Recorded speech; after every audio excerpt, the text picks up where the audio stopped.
Olá, haja saúde. O programa Raízes da Nossa Terra deslocou-se até à freguesia da Agualva, uma freguesia que há muitos anos atrás tinha muita atividade, principalmente tinha muitos moinhos e uma produção de madeira, uma produção de cal, muita fruta e também muitos cereais. Viemos até aqui falar com o Sr. António Ávila, mais conhecido por António Descarado. Sr. António, haja saúde para si também. Bem-vindo seja este com o seu programa. Então, portanto, a função era o senhor nos contar daquela época que o senhor sempre viveu aqui. Sim, senhor. Desde os anos 55 talvez para a frente, desde a idade que eu já me conhecia, já assim um moço, a freguesia da Agualva era, como já mencionou, era muito famosa pela quantidade dos moinhos de água e pela recolha e entrega e moagem desse mesmo cereal para as freguesias. A maior parte das famílias, principalmente rurais, coziam o pão em casa, de maneira que daí a entrega diária da farinha e nova recolha de novo grão para tornar a ser moído. Na época havia muitos moinhos, certo? Exatamente. Sabe mais ou menos a quantia de moinhos? Mais ou menos, eu já me pus a contar, não conseguia a conta certa, mas os antigos diziam que a Agualva chegou a ter pelo menos 47 moinhos de água, e todos a funcionar. A partir daí que já falámos nos moinhos, e o senhor já mencionou, a freguesia da Agualva, como ainda hoje, é muito abundante em madeira. Naquela altura havia mais quantidade e mais qualidade de madeira do que não há hoje. Havia, por exemplo, muita abundância do pinheiro bravo, havia muita acácia, havia também muita roseira brava, o álamo e também o louro e a nogueira brava, das quais dessa madeira serviam para fazer cangas, principalmente os amanhos, chamavam-se os amanhos da lavoura, grades, arados e cangas, porque isso era uma madeira muito resistente à água, portanto aguentava muito. As outras madeiras todas eram usadas principalmente na construção de altares, mobílias, porque aqui havia também vários carpinteiros que faziam as mobílias para os casamentos. Não é como agora. Antecipadamente encomendavam os carpinteiros, que havia oficinas de bons carpinteiros, já chamados, não eram oficinas, mas sim as tendas do mestre José Fraldão, porque morava aqui um pouco mais acima, do mestre Chico Fraldão, que esse homem fazia muitas mobílias, principalmente para a freguesia, assim como para outras freguesias vizinhas. E serrarias havia muita? Não. Sim. As serrações de madeira, eu chamo de serrarias, chamo de serrações de madeiras, haviam pelo menos a funcionar quase diariamente.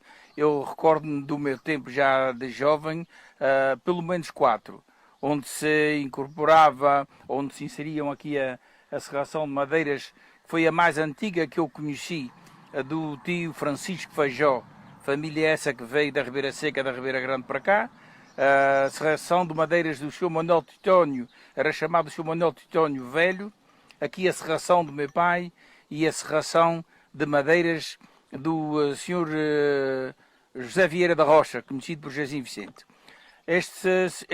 Mais tarde apareceram outras serrações. Um tio José Fajó, que era filho desse tio Jacinto Fajó, e então mais tarde um João Guilherme, que era chamado João Guilherme, mas mais conhecido por, ou seja, João Dutra, mais conhecido por João Guilherme, cujo representante dele era um senhor Manuel, não sei o nome próprio dele, mas era conhecido por Sr. Maninho, que mais tarde também teve uma serração própria. Portanto, mas dentro deste contexto, pelo menos quase diariamente, 4 serrações trabalhavam quase todos os dias. Ou seja, distribuíam madeira para quase toda a ilha, certo? Sim, para quase toda a ilha, porque não haviam outras. Havia na Terra-Chã, que eu me recordo, havia uma serração de madeiras na Terra-Chã, pouco mais, porque havíamos nós aqui na Agualva, e que eu tenha conhecimento de serrações de madeiras, não conhecia mais nenhuma. A não ser os ranhocas mais tarde também tiveram em Angra, mas isso depois já era madeira que eles desdobravam, portanto, no grosso, no ir ao mato, cortá-la, acartá-la de pé e ponta para a serração e trabalhá-la já de uma maneira para ser já mais simplificado o trabalho, então sim, essas serrações mais pequenas. Se bem que nas serrações de madeira, como esta de meu pai, que era aqui neste sítio, eram feitas de madeira, quer dizer, eram feitos os tetos para todas as casas, assim como eu recordo perfeitamente bem que os tetos dessas casas, dessas escolas do plano dos centenários, à volta da nossa ilha, foi madeira fornecida pelo meu pai. Era madeira da Cássia só no Cerne, cujo empreiteiro era um senhor António Agra, que era do continente, e um senhor José Esteves, que era ali de São Bento, eram os dois sócios. Meu pai é que forneceu essa madeira. Por ironia do destino, até há uma história engraçada sem graça, porque houve uma morte. Aqui, detrás de nós, aconteceu a morte de um mestre de serração de madeiras, que chamava-se por senhor João Gato. Eu conheci-o, ele era João Ormonde, mas era conhecido por João Gato. Pessoa pela qual meu pai tinha muitíssima estima, era uma pessoa de bem fazer, já sabia ler nas suas horas vagas, ensinava outras pessoas, fazia uma escola particular na sua casa. E ele faleceu aqui, morto por um pau, cujo pau está, ou seja, cuja peça está na escola da Aldeia Nova nas Lajes. O pau que matou esse senhor está na Aldeia Nova nas Lajes. O que é certo é que todo este envolvimento de trabalho e fornecimento de madeiras, todos eles os forneciam para um lado, outros para o outro, outros tinham aqueles mestres ou empreiteiros que iam mais com a cara do meu pai, outros iam mais com a cara do Manuel Titione, e assim sucessivamente, e conforme a qualidade e quantidade de madeiras que eles eram capazes de... Toda a população da freguesia trabalhava só aqui dentro da freguesia? A maioria, antes de começarem antes dos americanos e os ingleses virem aqui para a base, o povo da freguesia limitava-se, havia muitos pequenos lavradores que se ocupavam das suas tarefas, da lavoura, haviam as serrações de madeiras, não havia combustível, o combustível era a lenha d'acha, portanto as ramas eram aproveitadas para cozer o pão nas casas de família, e a lenha d'acha era vendida, vendi muita lenha d'acha nas Lajes, Fontinhas, nessas freguesias onde não havia Porto Judeu, Ribeirinha, onde não havia matos, vendi muita lenha d'acha, porque era o combustível de então. Depois apareceu a gás Sidla, veio reduzindo o consumo, mas para compensação disso apareceram aí uma exportação de madeira para celulose, para o continente. Cuja madeira era exportada e também depois terminou. Havia um navio chamado Girão, que era um navio que transportava pedra de cal do continente e outras mercadorias para vários fornos de cal que havia na ilha. Na altura recordo-me o Manuel Pacheco em Angra, o José da Rocha, éramos também aqui na Aguaba, o forno aqui do meu pai, cujo forno nós estamos aqui sentados em cima, a meio metro disto aqui, se refundear, ainda tem cal cá dentro. E havia um forno de cal em São Sebastião e outro, já haviam dois, mas um já da Rosa foi destruído e havia o forno de cal do Balchão Ribeiro. De maneira que esse navio Girão normalmente trazia várias mercadorias e a pedra de cal.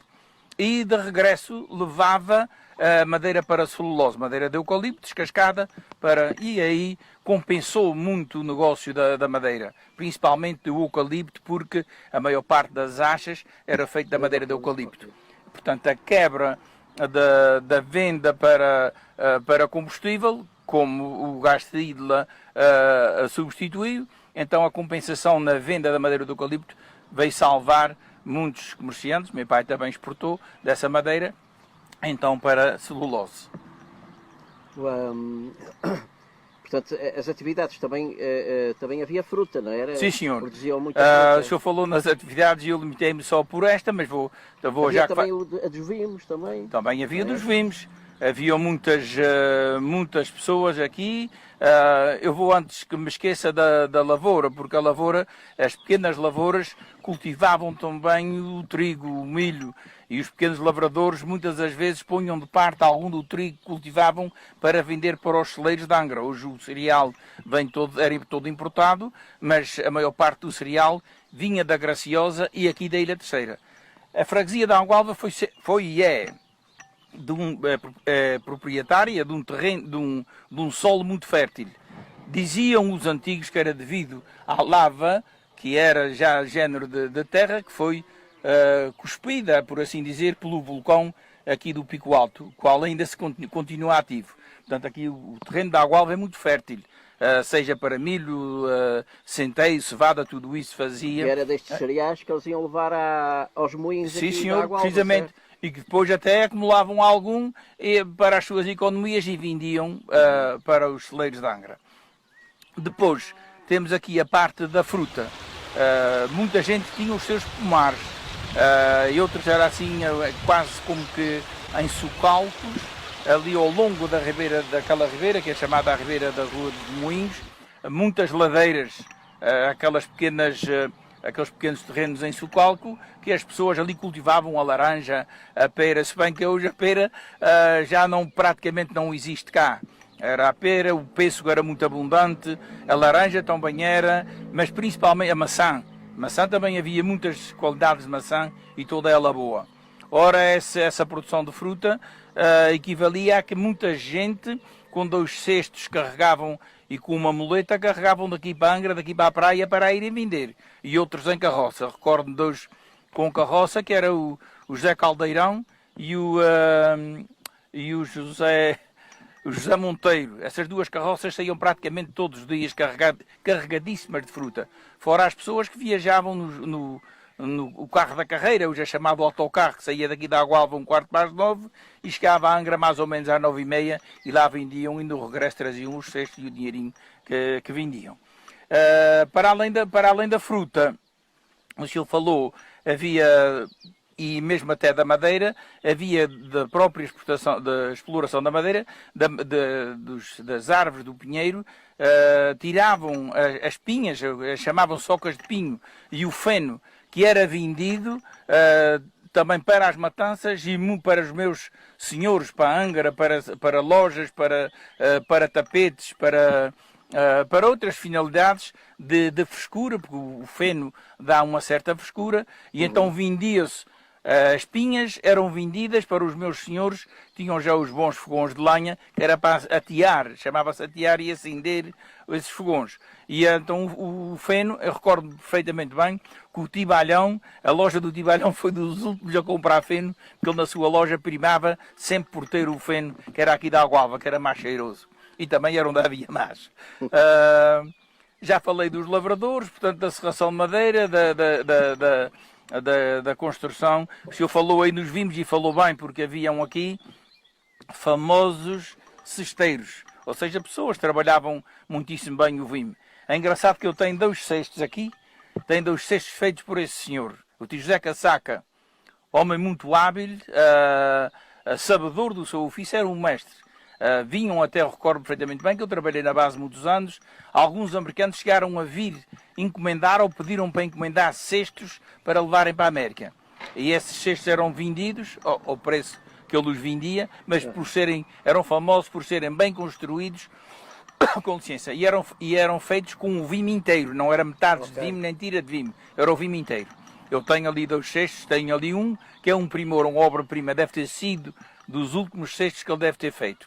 É um género de cesto de roupa, com 2 asas, com um cesto lindíssimo. E tenho um cesto, que era aquele cesto que fazia o transporte do almoço ou do jantar para os nossos pais. Por exemplo, era um cesto, esse não foi usado para aqui. Mas, por exemplo, recordo-me quando vinha trazer o cesto de asa, ou para vindimas, ou para o transporte de fruta, ou para ir aos pomares, ou para recolher a batata, para vindimas, ou então para fazer o próprio transporte de almoço da tigela ou da terrina, que consoante era em que trazia o almoço ou para a terra, ou, por exemplo, eu recordo para o meu pai aqui ir para a venda, que ele normalmente estava aqui numa mercearia que tinha ali, e então trazíamos o almoço nesse tipo de cestos. A cultivação do vime era feita mesmo aqui na Água Alva? Sim, havia... Ele talvez importou alguns. Eu, por mim, ainda mesmo quando era criança e rapaz, metia curiosidade quando eles podavam, porque a gente chamavam-se os cepeiros de vime. Aquilo tinha aquelas podas todas e aquilo parecia não sei o quê, um ouriço em ponto muito grande. E metia a impressão olhar para aqueles cepeiros com aqueles espetinhos todos. E a própria apanha, porque o vime porque as pessoas faziam a cultura daquilo para vender. Mas eram às vezes em terrenos mais pobres, mais de cascalhos, ou com mais alguma pisca de rocha, mas muitos deles já usavam certo determinado terreno para o vime, porque sabia que havia um consumo e depois havia um pagamento à cabeça. Portanto, a pessoa que comprava o vinho pagava logo, não era uma questão de estar à espera. Sim, senhor. O que é certo é que esse tio José Casaca, haviam outros, porque não eram só para fazer cestos. Faziam as... chamavam, o nome era SEV, mas deve ser SEB. Aquilo que se usava à volta dos carros de bois, que era para fazer o transporte da lenha d'acha, do milho, exatamente, para fazer a carga mais bem acomodada. Chamavam-se SEVs. Depois a SEV tinha uma tapadora, que era também feita, que era para colocar atrás, para realmente que aquela mercadoria não caísse do carro. Nem só as SEVs, faziam-se os cestos redondos, faziam-se, aqui na Agualva não, mas vendiam-se daqui da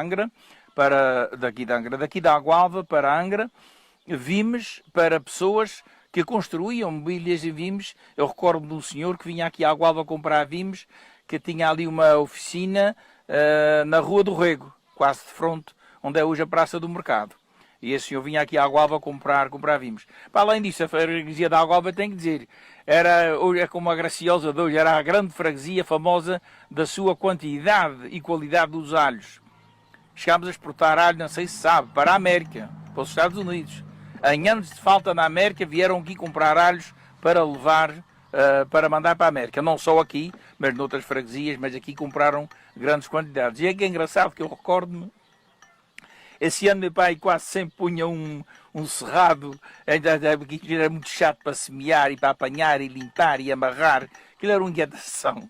E eu recordo que esse ano meu pai se esmou a pôr um cerrado inteiro, tudo de alhos. E é que não vai o diabo de selas, é que ele teve a sorte, veio o comprador e ele aguentou-se, e como era uma quantidade grande, ele vendeu, nunca mais me esqueci o preço.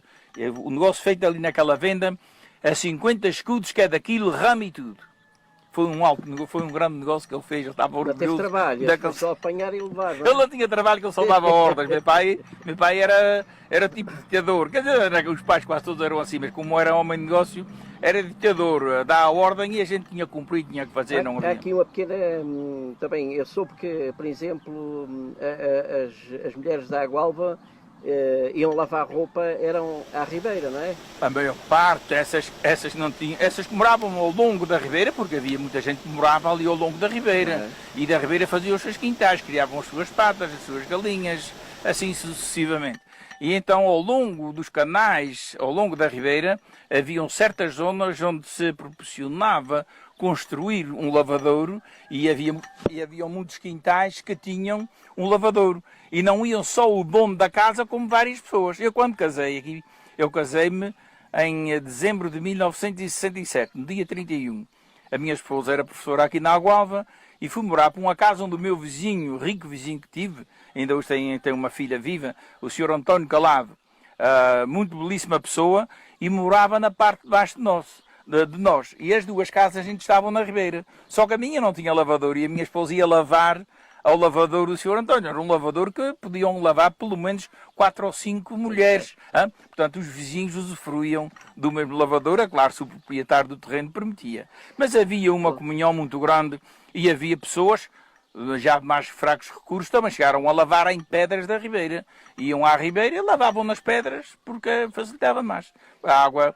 Se bem que a Agualva era abundante de água, mas a água distribuída, vendiam, era um quarto de palha, meia palha, um oitavo, que era nas arquinhas, mas nem toda a gente tinha posse para ter água em casa. Sr. António, a gente, se tivesse mais tempo, ficaria aqui havia talvez um pouco mais de tempo. Falar sobre a sua freguesia e a vivência da sua gente, que foi muito bonito estar aqui consigo e saber todas essas atividades e essa vivência da sua época, a vivência da freguesia. E já agora podíamos fazer aqui um brinde. Deixa-me só acrescentar, o prazer foi meu, porque isto é assim, todos nós somos portadores de uma história e alguém recomendou que eu tinha alguns conhecimentos, porque tudo isto eu vivi.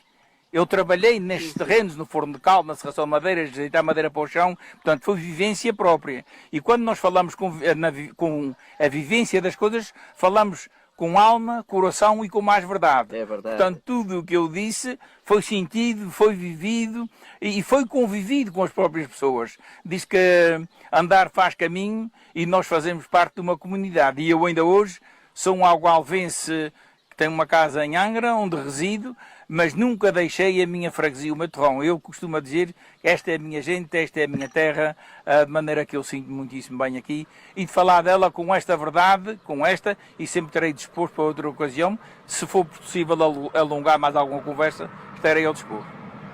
O prazer foi meu, então vamos brindar aqui um vinho cheiro dos biscoitos, coisa boa, com um queijirão que era do meu avô descarado.